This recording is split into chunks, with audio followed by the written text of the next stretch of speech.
Το πραγματικό. Αυτό είναι αυτό. Κοιτάξτε. Εδώ βλέπετε αυτό το μαύρο, αυτό το κομμάτι εδώ πέρα, είναι ο παλιός οικισμός. Κοζάνη παλιά. Αυτή εκεί κάτω είναι η Γκέρτσο δηλαδή. Εδώ, Θα τα κομμάτια, είναι τα Και ο σταθμός. Εδώ είναι ο σιδηροδρομικός σταθμός. Εδώ είναι η Αριστοτέλους, εδώ είναι ο Ρήμπου, Αλιάκμορος, η Γκέρτσο είναι αυτή, η Σμύρνης, η 11η Οκτωβρίου. Δεν το κάνω zoom. Όχι. Καλύτερα κάνω προς το μίκρινα το λίγο.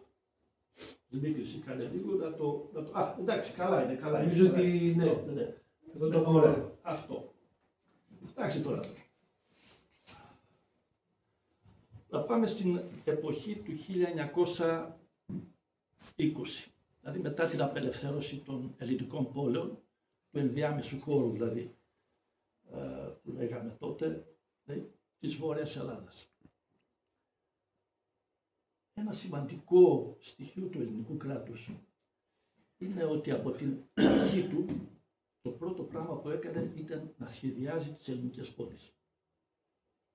Αρχικά το έκανε το 1833 με τη δημιουργία του ελληνικού κράτους, όπου δημιούργησε περίπου 30 σχέδια για πόλεις στην Νότιο Ελλάδα, με βασικό αυτό της Αθήνας.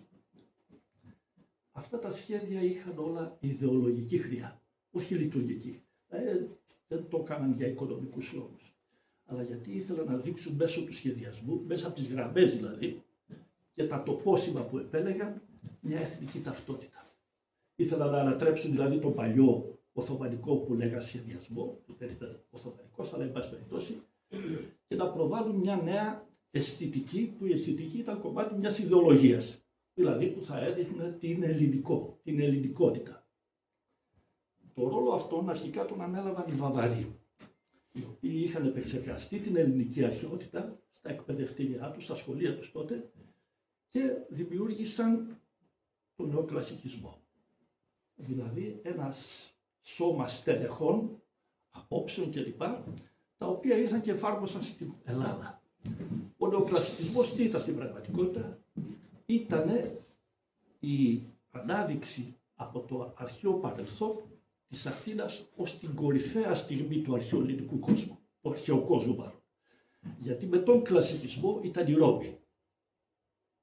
Τότε οι Γερμανοί, ιδιαίτερα με τον Βίκελμαν κλπ, επεξεργάστηκαν την κλασική Ελλάδα και είδαν ότι ήταν αυτή η κορυφή του αρχαίου κόσμου και όχι η Ρώμη. Γιατί μέχρι τον κλασικισμό λέγανε ότι η αρχαία Ελλάδα προετοίμασε τη Ρώμη και ότι εκεί έγιναν τα μεγάλα επιτεύγματα. Το ανέτρεψαν οι Γερμανοί και είχαν και δίκιο. Τι αναδείχθηκε όμως τότε? Αναδείχθηκε η Αθήνα ως στοιχείο αυτής της νέας ελληνικότητας. Επόμενα, όταν ήρθαν οι Γερμανοί εδώ πέρα να φτιάξουν αυτό το κράτος το 1832-33, ήρθαν με δικά τους στελέχη και το πρώτο εθνικό αφήγημα για αυτή τη χώρα δεν το διατύπωσε ούτε ο Παπαρηγόπουλος ούτε ο Πολίτης ή άλλοι λαογράφοι κλπ. Ήτανε δύο αρχιτέκτονες. Ο ένας ήταν από το Βελβέδο, ο Σταμάτης και ο Σάουμπερτ, ο Γερμανός. Αυτοί τι κάναν? Πήραν λοιπόν όλο αυτό το υλικό που είχαν κατασκευάσει τότε στην Βαβαρία και στην Γαλλία κλπ. Αλλά κύρια Γερμανοί είχαν μια πιο ουσιαστική σχέση με την ελληνική αρχαιότητα και προσπάθησαν με γραμμές, φτιάχνοντας ένα πολεοδομικό σχέδιο, να δείξουν, να αποτυπώσουν την εθνική μας ταυτότητα. Και ποια ήταν αυτή? Δημιούργησαν ένα υβρίδιο, μια σχέση δηλαδή. Η σχέση αυτή τι ήταν? Πρώτα ήταν το παλάτι, το οποίο τοποθέτησαν εκεί που είναι η Ομόνια σήμερα. Μπορούμε να έχουμε λίγο το σχέδιο της Αθήνας, το γραφικό που έχω εκεί. Το σχέδιο δεν στο έδωσα.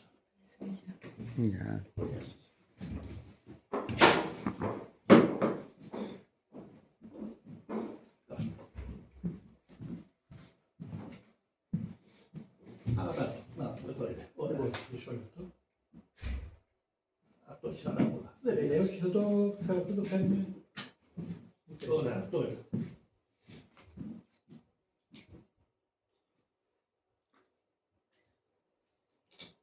Ωραία. Κοιτάξτε να δείτε. Αυτή είναι μια σημειολογία, ένα σχεδίασμα, ένα σκαρίφημα δηλαδή, αλλά του πραγματικού μεγέθους του σχεδίου της Αθήνας. Βλέπετε ότι εδώ είναι το διοικητήριο, η Ομόνοια. Το αρχικό σχέδιο πρόβλεπε στην Ομόνοια ότι θα γινόταν το παλάτι. Το παλάτι ήταν το ισχυρό κομμάτι, ο μονάρχης. Τι κάνουν λοιπόν? Παίρνουν τα βασικά ιστορικά τοπόσημα της Αθήνας, παίρνουν δηλαδή το στάδιο, την Ακρόπολη, τα προπήλαια, γιατί για τους Βαβαρούς τότε δεν ήταν ο Παρθενώνας το κύριο, το βασικό ιστορικό μνημείο του κόσμου, το υπέροχο, αλλά τα προπήλαια, και παίρνουν και το αρχαίο λιμάνι στον Πειραιά. Και χαράζουν ένα σύστημα αξώνων που έχει το εξής νόημα.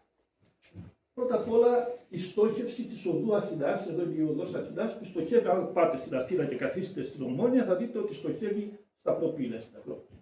Δηλαδή έβγαινε ο μονάρχης από το παλάτι και ιδιοποιούνταν στην πραγματικότητα την ιστορική πρόσοδο. Μόνο αυτός, κατευθείαν.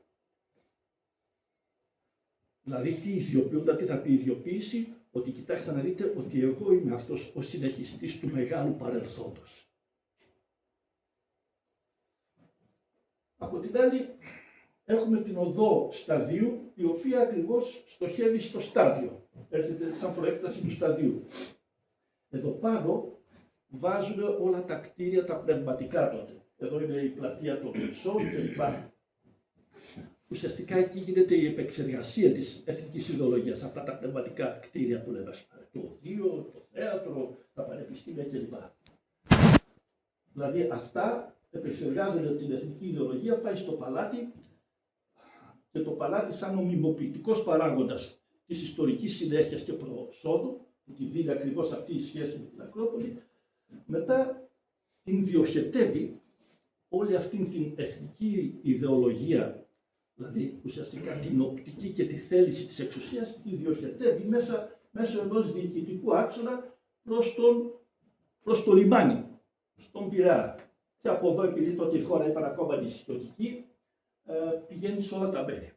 Δηλαδή, η οδός Πειραιώς, τοποθετούνται όλα τα διοικητικά κτίρια εδώ πέρα, η οδός Πειραιώς κάνει την οπτική και την θέληση της εξουσίας κοινωνώ σε όλη τη χώρα και στην πόλη. Αυτό είναι το αφήγημα το εθνικό. Και αυτό επαναλαμβάνεται σε όλες τις πόλεις που φτιάχνουν τότε. Στην Ερέτρια, τα σχέδια δηλαδή, στη Σπάρτη, στην Κόρινθο και σε όλες τις πόλεις, εν πάση περιπτώσει. Δηλαδή τι φτιάχνουν? Ότι η βασική εντολή, η θέληση δηλαδή της εξουσίας, ποια είναι η θέληση της εξουσίας? Η απόσπαση του πλεονάσματος. Δηλαδή να πείσεις τον άλλο να σου δώσει το πλεονάσμα για να λειτουργήσει το σύστημα. Φτιάχνουν ένα διοικητήριο σε όλες τις πόλεις και το διοικητήριο στοχεύει μέσω μιας τέτοιας οδού, της οδού Αθηνάς, στον αρχαιολογικό χώρο. Δηλαδή γίνεται ο νομιμοποιητικός παράγοντας στο διοικητήριο της ιστορικής συνέχειας. Έτσι, αυτό είναι το νόημα. Αλλά πάντοτε έχουν μια υποδεέστερη σχέση με την Αθήνα. Αυτό είναι ο αθηναϊσμός που, έτσι σας είπα, κάπου χρησιμοποιώ και τη λέξη αθηναϊσμός. Στην πραγματικότητα τι είναι? Ένα πλέγμα κανόνων, αισθητικής, πολιτικής, οικονομίας κλπ. Κάνει διακριτή την ηγεμονία της Δύσης στον ελληνικό χώρο, στον ιστορικό χώρο του ελληνισμού. Έτσι ενσωματώνουν δηλαδή τον ιστορικό χώρο οι Δυτικοί. Η Ερμούπολη εντάσσεται σε αυτή τη φιλοσοφία. Η Ερμούπολη, ναι, είχε τότε, όχι στη φιλοσοφία, ήταν μια υποδέστερη σχέση η Ερμούπολη. Η Ερμούπολη όμως είναι, ας πούμε, σε ένα επίπεδο Σπάρτης κλπ. Δεν ήταν δηλαδή, νομίζω η Ερμούπολη είχε ένα διοικητικό κτίριο που είχε σχέση με τους αρχαιολογικούς χώρους.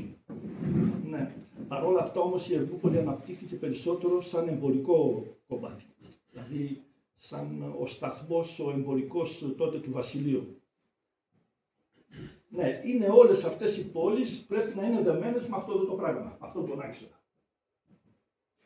Αργότερα αναπτύχθηκαν και οι χερσαίοι άξονες, αλλά τώρα δεν μας ενδιαφέρει. Εδώ που ήθελα να φτάσω ήταν περισσότερο. Πάμε τώρα σε ένα άλλο στοιχείο. Το κρατάμε αυτό.